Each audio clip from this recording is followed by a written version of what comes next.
የእግዚአብሔር እጅ በላይ ነበር። እርሱም በእግዚአብሔር መንፈስ አወጣኝ፣ በሸለቆም መካከል አኖረኝ። ሸለቆም በአጥንቶች ተሞልቶ ነበር። በእነርሱም መካከል ወደፊትና ወደ ኋላ አመላለሰኝ። በሸለቆም ወለል ላይ በጣም የደረቁ እጅግ ብዙ አጥንቶች አየሁ። እርሱም የሰው ልጅ ሆይ እነዚህ አጥንቶች በሕይወት ሊኖሩ ይችላሉን? ሲል ጠየቀኝ። እኔም ጌታ እግዚአብሔር ሆይ አንተ ብቻ ታውቃለህ አልሁ። ከዚያም እንዲህ አለኝ፣ ለእነዚህ አጥንቶች ትንቢት ተናገር፣ እንዲህም በላቸው፣ እናንተ ደረቅ አጥንቶች የእግዚአብሔርን ቃል ስሙ።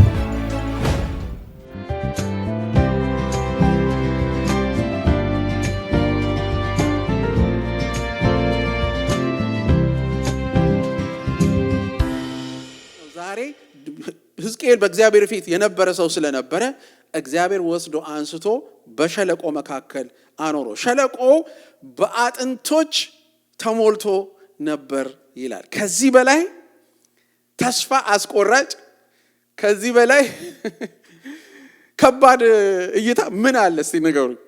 ማለት የአጥንቶች የሞሉበት ሸለቆ ውስጥ እግዚአብሔር ይዞን ቢገባ ዛሬ እና እዚህ መሃል ቢያቆመን፣ ምንም ሳይለን ቢያቆመን፣ አስቡት ምን አይነት ሐዘን፣ ምን አይነት ስብራት፣ ምን አይነት ተስፋ መቁረጥ።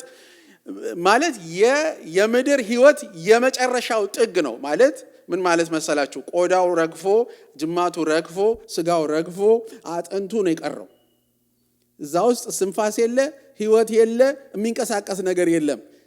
አለቀ ከተባለ አንድ ነገር ማለቂያው መጨረሻው ላይ ነው ወስዶ ያቆመው። ስለዚህ ሲያቆመው ያቆመው ነገር ምንም ተስፋ አለው ሊባል የማይችል ነገር መሃል ወስዶ እግዚአብሔር እንዳቆመው እናያለን።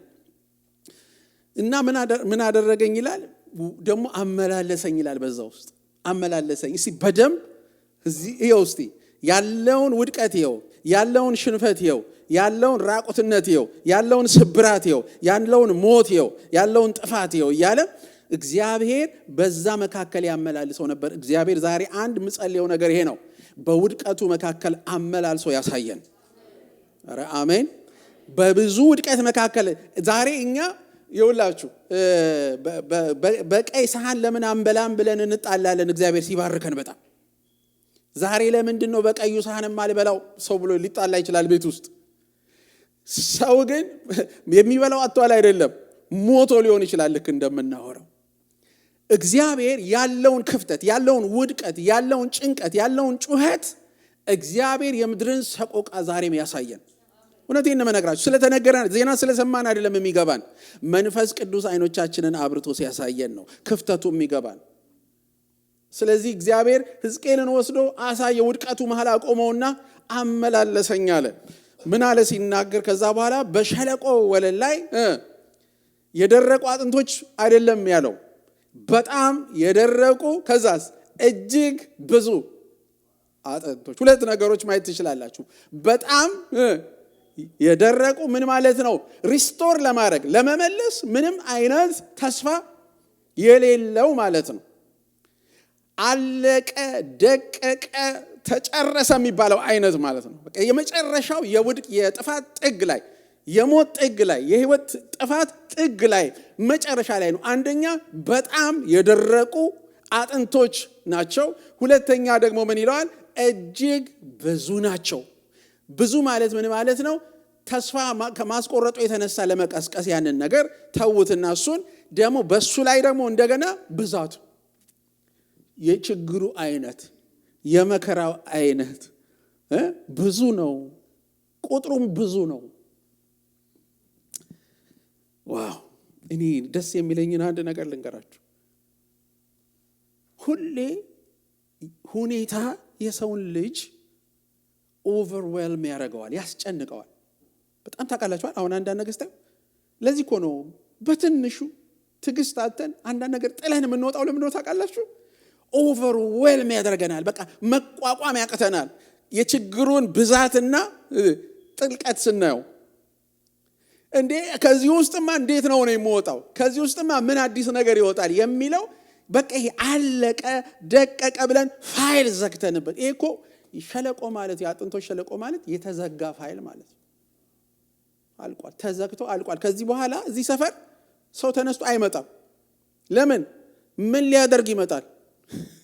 ህይወት የለ፣ ተስፋ የለ፣ ነገን እዛ ውስጥ ማየት አይችልም። it's dead። ነገ የለም እዛ ውስጥ አልቋል። ወደ ኋላ ነው የሚያሳይ። እዛ ሸለቆ ውስጥ ስንገባ ትላንትን ነው እንጂ የምናየው ነገ ልናይ አንችልም። የመጨረሻ ተስፋ አስቆራጭ ቦታ ላይ ነው። ይሄ እንደ ያለው ነገር ለኛ በጣም ያስጨንቀናል። በጣም በጣም በጣም ተስፋ ሊያስቆርጠን ይችላል ዛሬ። ለእግዚአብሔር ግን ኦፖርቹኒቲ ነው፣ እድል ነው። ክብር ለኢየሱስ ይሁን። እግዚአብሔር ጋራ ሲመጣ ግን እኛን ኦቨርዌልም እንደሚያደርገን አይደለም። በጣም የደረቁ እጅግ ብዙ አጥንቶች አየሁ። ትልቁ ጥያቄ እዚህ ላይ ምን ይለዋል? እርሱም የሰው ልጅ ሆይ እነዚህ አጥንቶች በህይወት ሊኖሩ ይውላችሁ። ኮንትራስቱን ስታዩት ምንድነው አልኳችሁ?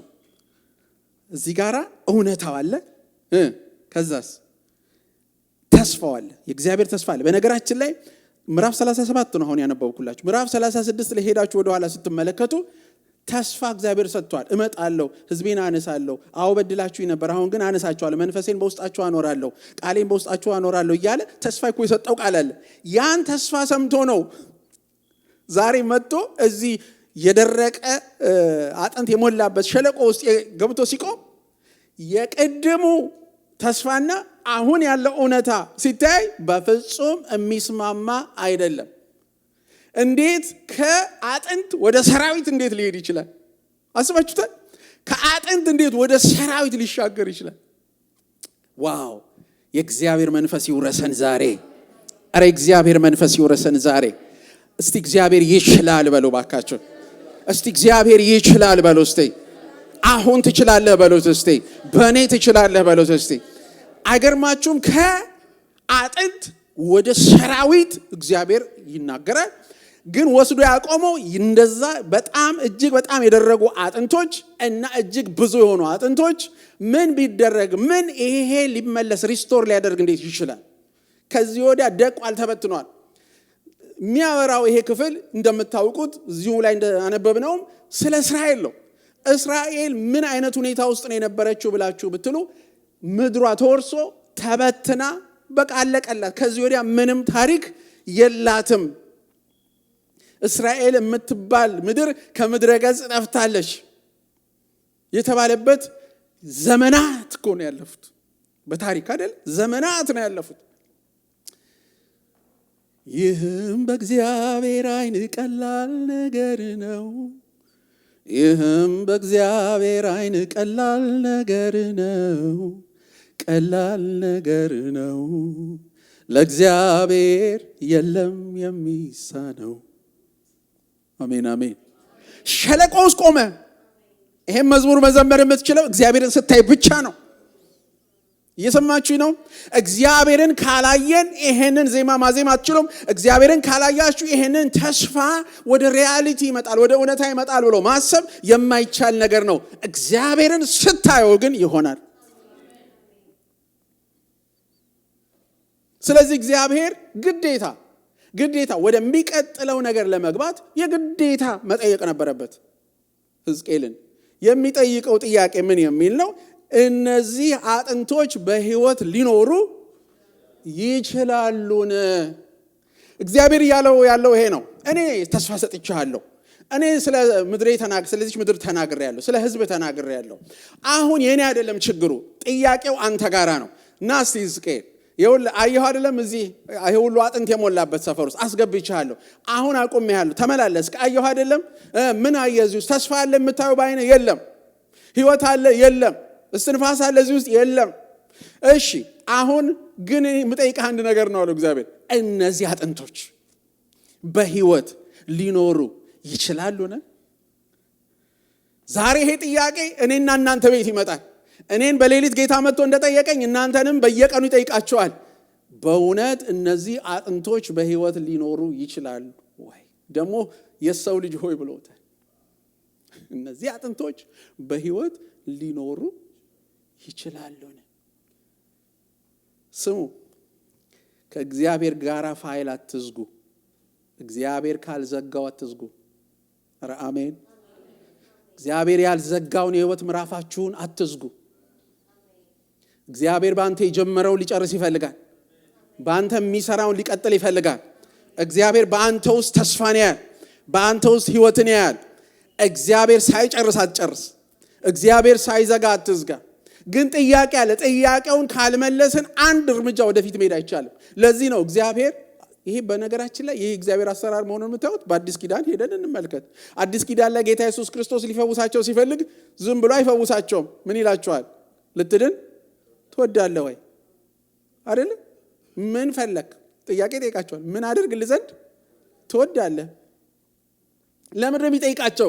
ምክንያቱም አንተ ውስጥ እግዚአብሔር ላይ ያለ እምነት ካልተነሳ ትርፍ የለውም፣ ዋጋ የለውም። ውስጥ ያለ በእግዚአብሔር ላይ ያለ መደገፍ፣ መታመን ውስጥ እንዲነሳ ይፈልጋል። ለምን? ሰይጣንም ዓለምም ስጋም የሚደበድቡት እኛ በእግዚአብሔር ላይ እንዳንታመን ነው። ሲደበድቡን የሚውሉት በእግዚአብሔር ላይ እንዳንታመን ነው። ለዚህ ነው ቶሎ ብለን ብዙ አማራጮች ላይ በህይወታችን ላይ ምን ሄደው ተንበርክኮ ከመጸለይ ስልክ ማንሳት የሚቀለን ለዚህ ነው። ከስልኩ በስተጀርባ ያለው ሰውዬ ያንተ ቢጤ ነው። ብዙ ጊዜ ተናግሬዋለሁ። አንድ እግዚአብሔር ሰው ዌስት ኮስት የሚኖር ሁሉ ጊዜ መሬት መንቀጥቀጥ አለ፣ ካሊፎርኒያ ውስጥ ታውቃላችሁ።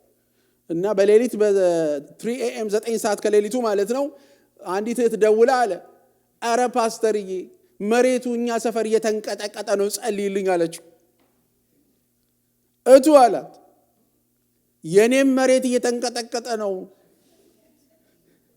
አብረን እንጸልይ አላት። ይገባችኋል? ሁላችንም ጋር ያለ ጉዳይ ነው።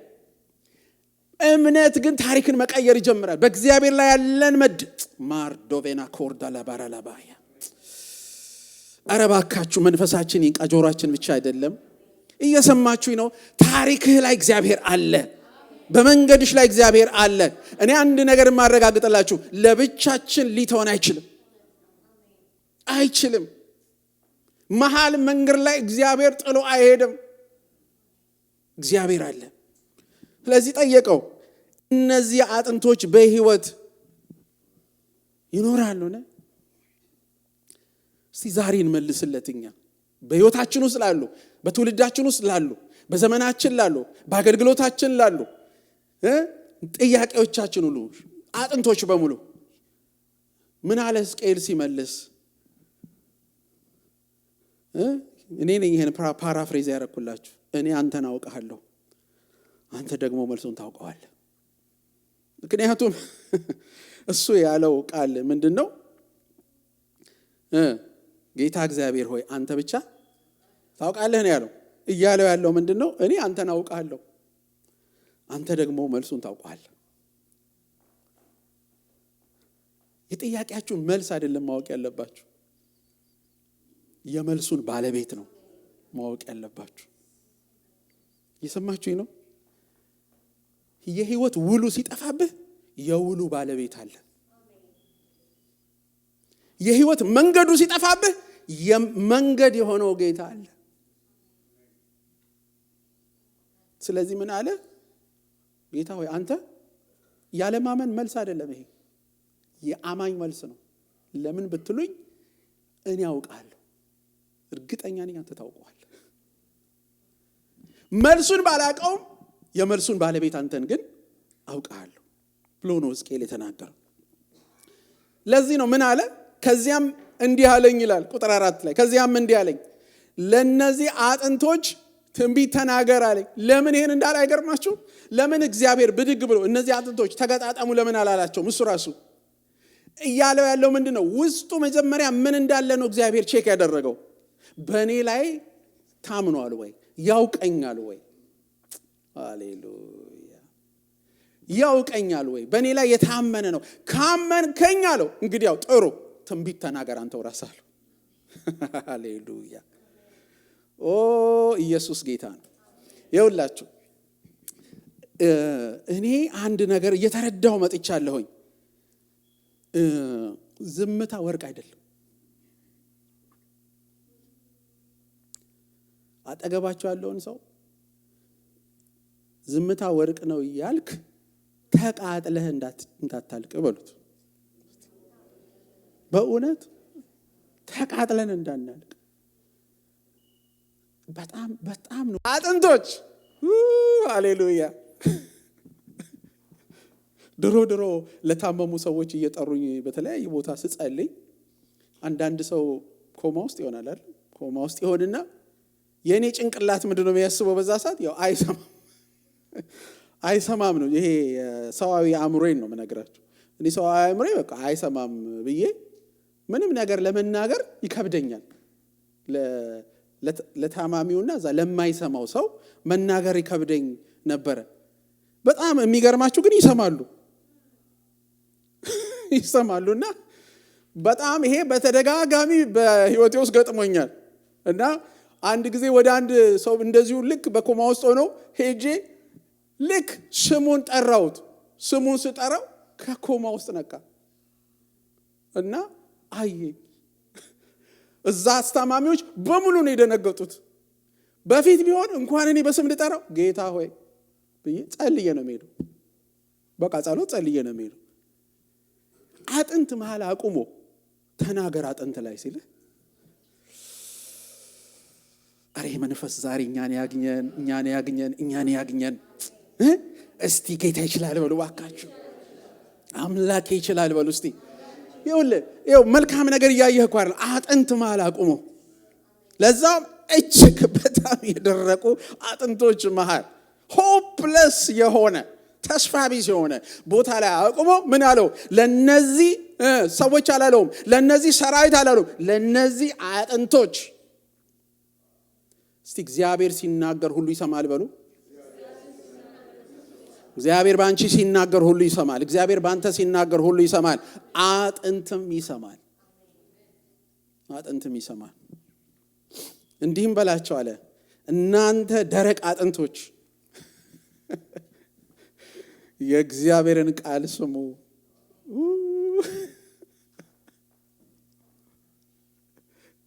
እያገኛችሁት ነው? ይኸውላችሁ ደረቅ ነው። ምን አናግረዋለሁ? ምን አዲስ ነገር ይመጣል አትበሉ። እግዚአብሔር ለደረቁ አጥንቶች ያናግረናል። ሃሌሉያ። ይቻላል፣ ይሰማል። ግዑዙ ሁሉ ይሰማዋል። በጣም እኮ ነው የሚገርመኝ። እኛ እግዚአብሔር እኮ ስሙ ነገሮቻችንን እኮ ጸጉሮቻችንን ምን ይላል እግዚአብሔር ቃል ሲናገር? በቁጥር ያውቃቸዋል ይላል። እየሰማችሁኝ ነው? እያንዳንዱ የሰውነት ክፍል እኮ ሪስፖንድ ያደርጋል ለእግዚአብሔር። እግዚአብሔር እኮ ሲያናግረው አጥንት መልስ ይሰጣል። ሳምባህ መልስ ይሰጣል። ዛሬ ፈውስ ይምጣላችሁ በላያችሁ ላይ። ወረረረረረ እንደው እስቲ እግዚአብሔር ፈውስ ይለፍ ዛሬ በውስጣችሁ። ፈውስ የሚያስፈልገው ሰው አለ? ለምን እንደዛ ተሰማኝ? ይውላችሁ ጨጓራህን ያናግረዋል፣ ጉበትህን ያናግረዋል፣ አጥንትህን ያናግረዋል። እያንዳንዱን ነገርን እኮ እግዚአብሔር ሲናገር ሪስፖንድ ያደርጋል፣ ይሰማል። ለዚህ ነው በህይወት ኑር ስትለው የሞተው ነገር በህይወት የሚኖረው ሰምቶ ነው። አሁን እኔን አይሰማኝም፣ እግዚአብሔርን ግን ይሰማዋል። ይውላችሁ የእግዚአብሔርን ቃል ስሙ ብለህ በድፍረት ቁምና ተናገር አለው ጌታ እግዚአብሔር። ለነዚህ አጥንቶች እንዲህ ይላል፣ እስትንፋስ አገባባችኋለሁ፣ እናንተም በህይወት ትኖራላችሁ። ጅማት አደርግላችኋለሁ፣ ስጋ አለብሳችኋለሁ፣ በቆዳ እሸፍናችኋለሁ፣ በውስጣችሁም እስትንፋስ እንደገና አገባባችኋለሁ። ምን አለ? አገባባችኋለሁ፣ አደርግላችኋለሁ፣ አለብሳችኋለሁ፣ እሸፍናችኋለሁ፣ እንደገና ደግሞ አገባባችኋለሁ። የመጀመሪያው እስትንፋስ አገባባችኋለሁ ህይወት ነው። ሁለተኛው እስትንፋስ አገባባችኋለሁ በህይወት ያኖራችኋል ነው። ስለዚህ በውስጣችሁ ይሄንን አደርጋለሁ ብለህ እግዚአብሔር እንዲህ ይላል ብለህ ንገራቸው። ግዑዙ ሳይቀር እግዚአብሔርን ይሰማል። ሃሌሉያ። እግዚአብሔር ያደርጋል። እኔ አንድ ነገር ልንገራችሁ፣ እያንዳንዳችን የእግዚአብሔር ቃል አቀባዮች ነን። በክርስቶስ የሆናችሁ ሁላችሁ የእግዚአብሔር ቃል አቀባይ ናችሁ። ምን ማለት ነው? እግዚአብሔር ያናግርሃል፣ በሁኔታዎች ላይ ያናግርሃል፣ በነገሮች ላይ ያናግርሃል። ሊያናግርህ ሲፈልግ ግን እንደ ሕዝቅኤል አፍን ሲከፍት ተናገር ሲል ተናገር፣ ዝም አትበል። ዝም ብለህ የሚፈጠር ነገር የለም። ሰማይ የሚለውን ድገመው፣ ዚታች የሚሆን ነገር አለ። ጭጭ ብሎ የሚፈጠር ነገር የለም። ዋው አገባባችኋለሁ፣ አደርግላችኋለሁ እያለ ከዛ እንደዚህ አለ። ስለዚህም አለ ቁጥር 7 ስለዚህም እንደታዘዝኩት ትንቢትን ተናገሩ። እስቲ እታዘዝሃለሁ በሉት። ይኸው እንደታዘዝኩት ትንቢት ተናገርኩ። የሆነውን ነገር ተመልከቱ። ትንቢቱን በምናገርበትም አናግሩኛ ጊዜ ነው የሚለው። አሁን አንድ ቁም ነገር ላሳያችሁ። እግዚአብሔር ብሎ ጨርሷል። አደርጋለሁ፣ አለብሳችኋለሁ፣ ሸፍናችኋለሁ እያንዳንዱ ብሏል አይደል? 5 ነገሮች እዛ ላይ ቀደም አንብበናል። እስትንፋሴን በውስጣችሁ አኖራለሁ እያለ 5 ነገሮች ተናግሯል። ምንም ነገር ግን አልሆነም። እስከ መቼ? እስከሚናገር ታዞ እስከሚናገር ድረስ ምንም ነገር አልሆነም። በመናገርበት ጊዜ ምን አለ? የኩሽኩሽታ ድምፅ ተሰማ። አጥንት ከአጥንት መቀራረብ፣ አንድ መሆን ጀመረ።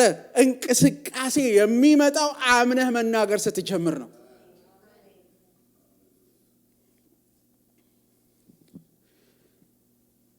እኔ በጣም አንተ የተለማመድኩት ነገር አለ በህይወቴ። ጌታ ነው ካንተ ታውቃለህ፣ ከዚህ በላይ ምን ታውቃለህ? በቃ ከፈለክ እኔ ፈውሰኛ ብዬ አላውቅም። እኔ የፈውስ ቃል እያወጅኩ ነው የምኖረው፣ በሰውም ላይ በራሴም ላይ። አንዳንዴ እንደውም አጠገቤ ቤት ውስጥ ከሆነ ልጆቼን ሁሉ ኑ ጸልዩ አሙኛል ብዬ አጸልያቸዋለሁ። ለመሰላችሁ እግዚአብሔር ታዘነው ስንናገር የሚሆን ነገር ስላለ ነው።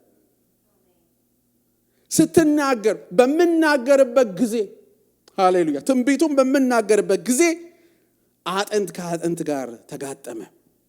ከዛስ እኔም ተመለከትኩ አለ። ተመልከቱ ቀጥሎ ያለውን ቃል። እኔም ተመለከትኩ ጅማት ነበረባቸው።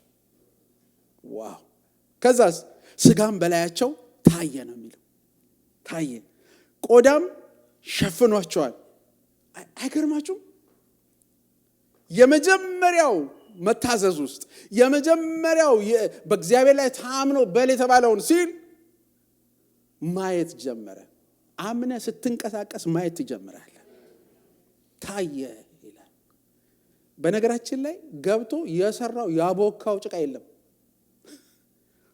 ተናገረ፣ ታየ። ደስ ሲል አመንኩ፣ ስለዚህም ተናገርኩ፣ ይታያል። ይኸውላችሁ ምን አለ ሲናገር? እስትንፋስ ግን በውስጣቸው አልነበረም። አሁን ለአጥንቶቹ አይደለም። ሁለተኛ የተናገረው ትንቢት ቁጥር 9 ላይ ከዚያም እንዲህ አለኝ፣ የሰው ልጅ ሆይ ለነፋሱ ትንቢት ተናገር።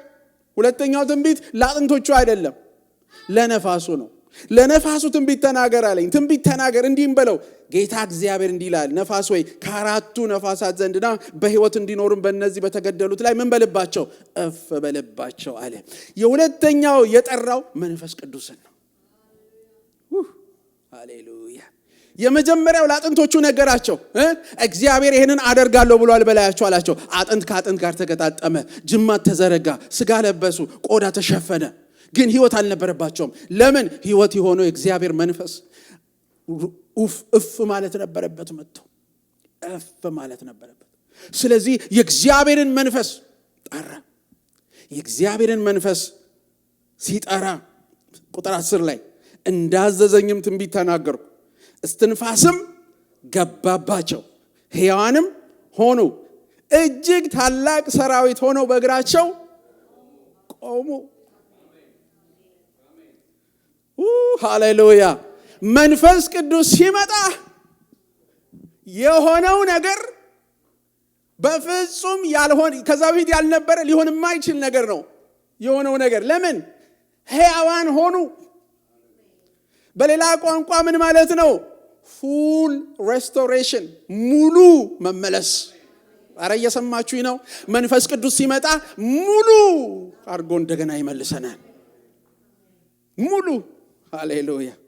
በእግራቸው ቆሙ ይላል ዳዊት። አንድ ስፍራ ላይ በመዝሙር 85 ላይ አንድ በቃ ናና ጎብኘን የሚል ጮህ ሲጮህ ማለት ነው ዳዊት። መዝሙር 85 ላይ አንድ ቃል አለ ቁጥር 4 ላይ መድኃኒታችን የሆነ አምላክ ሆይ መልሰን ይለዋል። ቁጥር 6 ላይ ሕዝብ በአንተ ሐሴት ያደርግ ዘንድ መልሰህ ሕያዋን አታደርገንምን ይላል። ምን እያለው ነው ያለው? ሪቫይቭ አታረገንምን? ሃሌሉያ።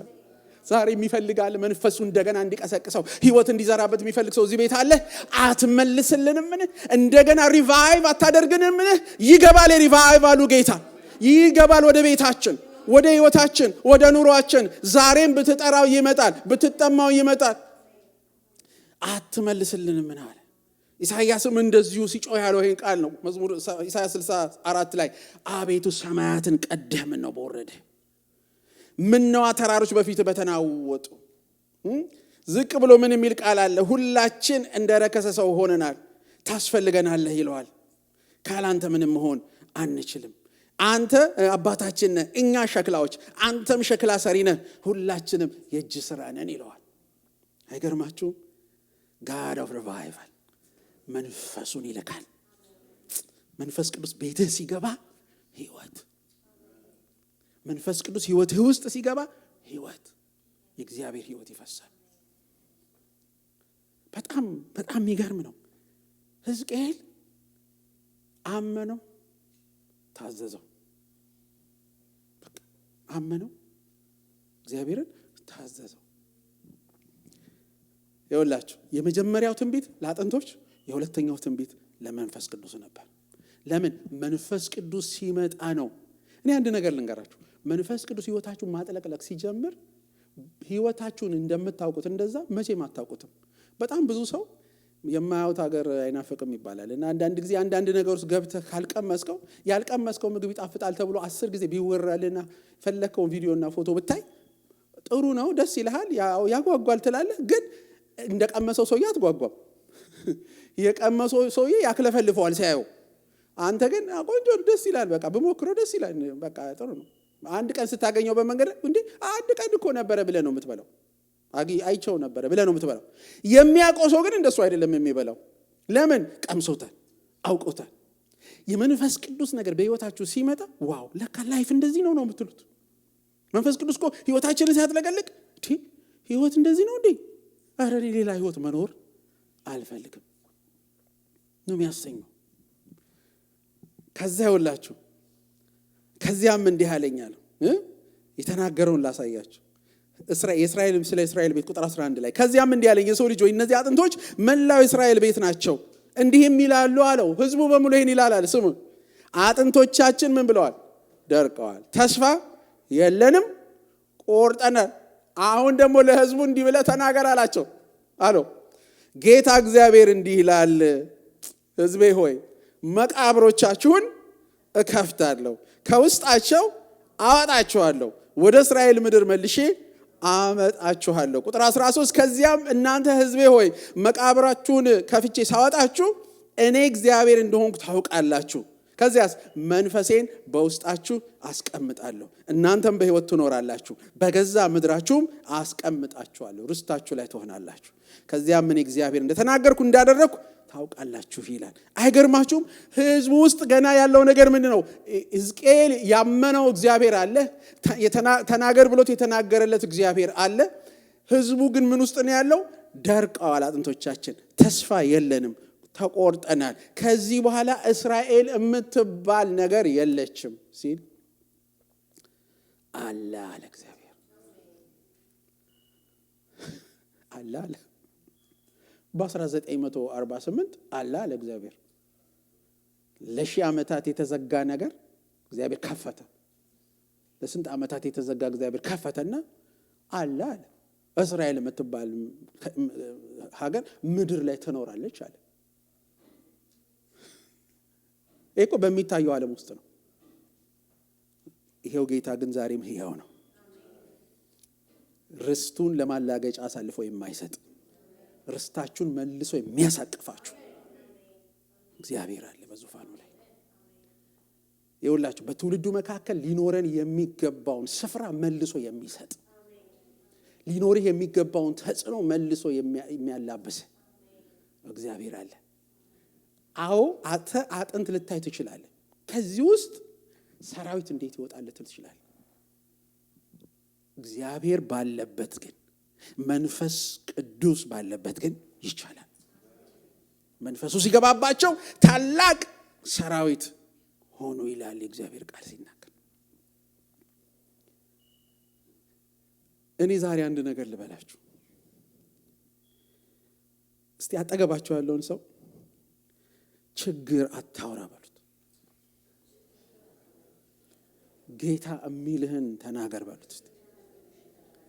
እስቲ በሉት እንደገና አንድ ዞር በሉና እንደገና ችግር አታውሪ ንገረው። እስቲ ጌታ የሚልህን ተናገር። እስቲ ነገር ይኋላሻል።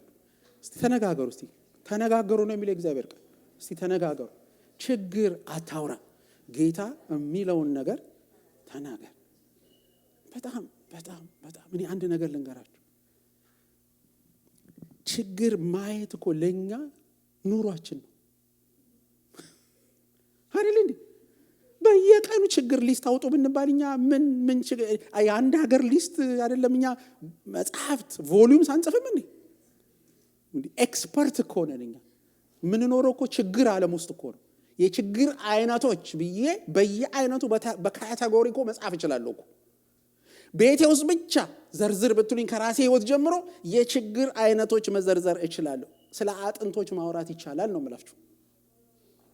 ስለ አጥንት እያወራን ግን ዘመናችን አይልቅ።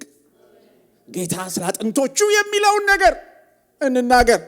ጌታ ስለ አጥንቱ ምን ይልሃል? ስለ ጠፋው ነገር ምን ይልሃል? ስላለቀለት ነገር ምን ይልሃል? እሱን ነው መናገር።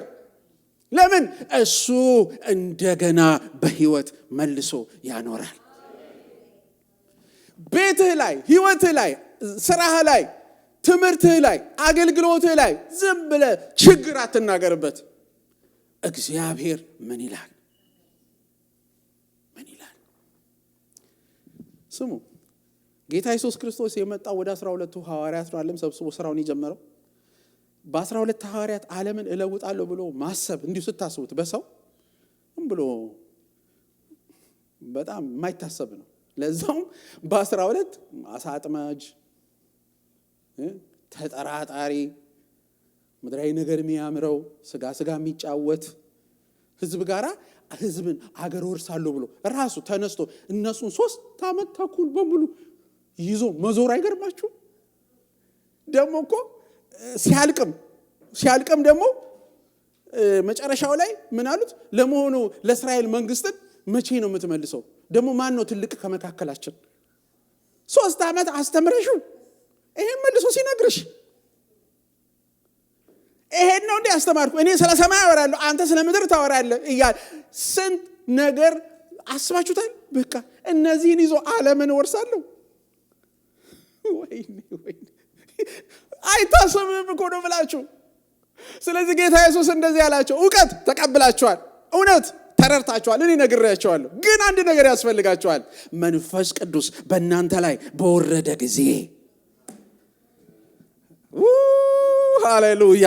አረ እየሰማችሁ ነው ወይ ቅዱሳን? መንፈስ ቅዱስ በእናንተ ላይ በወረደ ጊዜ ልክ የእግዚአብሔር ይህንን ትንቢት በምናገርበት ጊዜ ሃሌሉያ መንፈስ ገባባቸው በእግራቸውም አቆማቸው እንደሚለው ጌታ ኢየሱስ ምን አላቸው? ቢያቸው የሚያስፈልጋቸው አንድ ነገር ነው። ጥሩ ነው፣ ታጥቀዋል፣ ጥሩ ነው፣ እኔን ተከትሏል፣ ብዙ ነገር አይተዋል። ነገር ግን መውረስ የሚችሉት ሰራዊት መሆን የሚችሉት መንፈስ ቅዱስ በእናንተ ላይ ቀንና ሌሊት ማለት ነው። ሲወርድብህና ሳይወርድብህ ቀንና ሌሊት ማለት ነው። መንፈስ ባንተ ላይ፣ መንፈስ ባንተ ውስጥ፣ መንፈስ ባንተ አልፎ እና ይሄ ሲቀር ልዩነቱ ሰማይና ምድር ማለት ነው። እኔ አንድ ነገር ልንገራችሁ። ጌታ ኢየሱስ እንደዚህ አላቸው፣ አንተ ታናሽ መንጋ አላቸው። አድሚት አድርጓል ጌታ። ታናሽ መሆናቸውን አውቋል። እሱ ራሱ ነግሯቸዋል። አንተ ታናሽ መንጋ መንግስትን ሊሰጥህ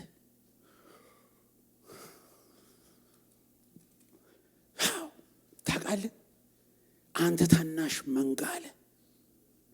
አንተ የምታወራው ስለ ሰፈር ነው። አንተ ታናሽ መንጋ አለ። መንግስትን፣ ይህ እኮ ምድር አይደለም፣ የዘላለሙን እኮ ነው መንግስትን ሊሰጥህ የአባትህ በጎ ፈቃድ ሆኗልና። አይከርማችሁ? በጎ ፈቃድ ሆኗልና ምን ሊሰጥህ? መንግስትን ሊሰጥህ። አንተ እዚህ ጋር ውሩደ ጌታው አሬ ስራዬ ነገር አሬ እንትኔ ነገር አሬ ጤናዬ ነገር ትላለህ። እሱ መንግስትን ሊሰጥህ የአባትህ በጎ ፈቃድ ሆኗልና አትፍራ። እውነት ነው። አትፍራ መባሉ ትክክል ነው። ምክንያቱም እኔ አንድ ነገር አይቻለሁ። የሚያስደነግጠው ችግር ብቻ አይደለም፣ በረከትም ያስደነግጣል። ታላላቅ በረከቶች እንደሚያስደነግጡ ታውቃላችኋል። አሁን ማይሞት እዚህ ጋር አንድ ሰውዬ እዚህ ቤት ገብቶ $10 ሚሊዮን ይሄው ሰጣውሽ ቢልሽ እዚህ ጋር እዚህ ወደ ቀብር እንዳንሄድ መጸለይ ብቻ ነው ያለብን እንዴ። በረከትም እኮ ያስደነግጣል። እኛ ግን አይ ቲንክ መደንገጡን ትተነው እውነት አይመስለንም መሰለኝ። ገብቷችኋል? ጌታ የሚለው ምንድነው? መንግስትን ሊሰጥህ። ኧረ እየሰማችሁ ነው ወይ?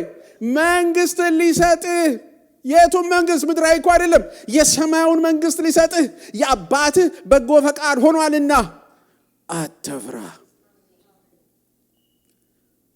ሕዝቅኤል ያደረገው ይሄንን ነው። ሊሆን የማይችል የኔሽን ታሪክ ተገለበጠ። ሊሆን የማይችል በቃ አልቋል የኛ ነገር፣ ከዚህ ወዲህ አዲስ ምዕራፍ የለም፣ እስራኤል ተበትኗል፣ የሚመጣ ነገር የለም ሲባል ነው። ይኸውልህ ከአጥንት መካከል እኔ ሰራዊት አስነሳለሁ። ከአጥንት መካከል እኔ ሰራዊት አስነሳለሁ። ዓለምን የሚለውጥ የእግዚአብሔር ኃይል አንተ ውስጥ ገብቶ ዓለም ላይ ይሄ ነው የማይባል ተጽዕኖ ከእግዚአብሔር ዘንድ መጥቶ በህይወት ዘመን ሊጠቃለል እንደሚችል ታውቃለህ። ዛሬ እናምነዋለን። ለምን እኛ ዛሬ የተጠየቀውን እኛ ማንጠይቅም? ራሳችን ለምን አንጠይቅም? እነዚህ አጥንቶች በህይወት ሊኖሩ ይችላሉን?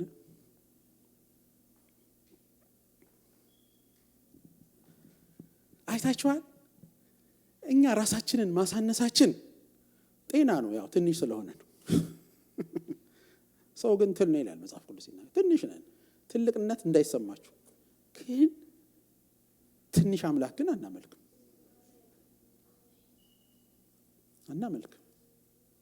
ትልቅ ነው። ዳዊት ሲናገር እግዚአብሔር ትልቅ ነው፣ በተቀደሰ ማደሪያው ምስጋናው ብዙ ነው አለ። ትልቅ አምላክ ነው የምናመልከው። ትልቅ አምላክ ነው የምናመልከው። ዛሬ ይህን ጥያቄ ለእግዚአብሔር እንመልስለት። እህቴ ወንድሜ፣ ራሴንም እጠይቃለሁ። እነዚህ አጥንቶች በህይወት ሊኖሩ ይችላሉን? አዎ።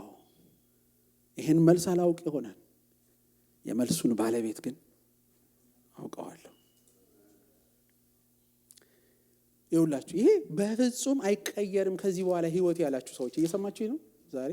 ከዚህ በኋላ ምንም አዲስ ነገር አይመጣም በህይወቴ ብላችሁ የዘጋችሁ፣ በሁሉ አቅጣጫ በህይወታችሁ ላይ የዘጋችሁ ሰዎች አላወቃችሁትም። እግዚአብሔር እንደዚህ አይደለም። እግዚአብሔር ያልተከፈቱ በሮች የሚከፍት፣ ተዘግተው የኖሩ መቃብሮች የሚከፍት ይሄ ነው እግዚአብሔር። እግዚአብሔር ማለት ገደብ የሌለበት አምላክ ነው። ቢፈልግ ወደ ኋላ የሚሄድ በጊዜ ወደፊትም ደርሶ የሚመጣ ነው። እግዚአብሔር ከጊዜ ውጪ ኖሮ ጊዜን የሚያስተዳድር አምላክ ነው። እግዚአብሔር ማለት ትላንትና ያልክ እንድታለቅስ አይደለም። ትላንትና ላይ ተመልሶ አይደለም፣ ዛሬ ላይ ጠቅላላ የስንት ዓመቱን ፊክስ ማድረግ የሚችል አምላክ ነው። ለዚህ ነው ተምችና ኩብኩባ በበላችሁ ዘመን ፈንታ እመልሳለሁ ያለ እኮ እግዚአብሔር እኮ ነው። ምን ማለት ነው? ጠቅላላ ሂስትሪህን ኮሬክት ማድረግ የሚችል እግዚአብሔር ነው። ታሪክን የሚያርም እግዚአብሔር ነው። አይደለም ገና ለወደፊት እኮ ነው የምላችሁ። ታሪካችሁን አስተካክሎ የትላንት ቆሻሻ ታሪካችንን ያስረሳል። ገና የትላንት ትግሎቻችንን የሚያስረሳን እግዚአብሔር ነበሩ እንዴ? ችግር ነበር እንዴ በቤቴ? ችግር ነበር እንዴ በህይወቴ እስክንል ድረስ? ለምን ብትሉ እነዚህን የደረቁ አጥንቶች፣ እጅግ በጣም የደረቁ አጥንቶች በህይወት ኑሩ ማለት የሚችል ብቻ ሰራዊት የሚያደርጋቸው። ሰራዊት ማለት ዓላማ ያለው ህዝብ ማለት ነው። እግዚአብሔር የተባረከ ይሁን። ዝም ብለህ ለመኖር ሳይሆን ወይ ከሞታን ተነስተው ኤግዚስት ለማድረግ ለመኖር ሳይሆን ኖ፣ በዓላማ ገና እንዲኖሩ። ሰራዊት ማለት ዓላማ ያለው ማለት ነው። ስለዚህ ነው ዓላማ ይዞ እንደተሰለፈ ሰራዊት ከምድረ በዳ የምትወጣ እቺ ማናት ብሎ ዓላማ ይዞ እንደተሰለፈ ሰራዊት እኮ ነው ያለው። ከምድረ በዳ የምትወጣ እቺ ማናት? ምክንያቱም ዝም ብሎ አይደለም እፍ ብሎ በህይወት የሚያኖርክ ጭራሽ ነገን ሞልቶ ሃሌሉያ ነገ ትርጉም ይያለው ነገ እግዚአብሔር አለው የሚሰማ ሰው አለ ዛሬ መልእክት እኮ አለው ወገኖች እግዚአብሔር። ለዚህ ነው ጧት እንደዛ ሲለኝ አላቀማማው ተነስቼ እኔም እንደ ሕዝቅኤል ነው ያልኩት። እኔ እንዲያውም ከሱ የተሻለ ያልኩት ለምንድነው? ለመስለማ ከዚህ ታሪክ ስለተማርኩኝ ትችላለህ ይኖራሉ በህይወት አጥንቶቹ በህይወት ይኖራሉ ሰራዊት ይሆናሉ እያልኩ ነው መጸለይ ጀመርኩት። ዛሬ ተነሱና ይሄንን አብረን እንጸልያለን ሁላችንም። ይህም በእግዚአብሔር አይን ቀላል ነው። እግዚአብሔር የተባረከ ይሁን።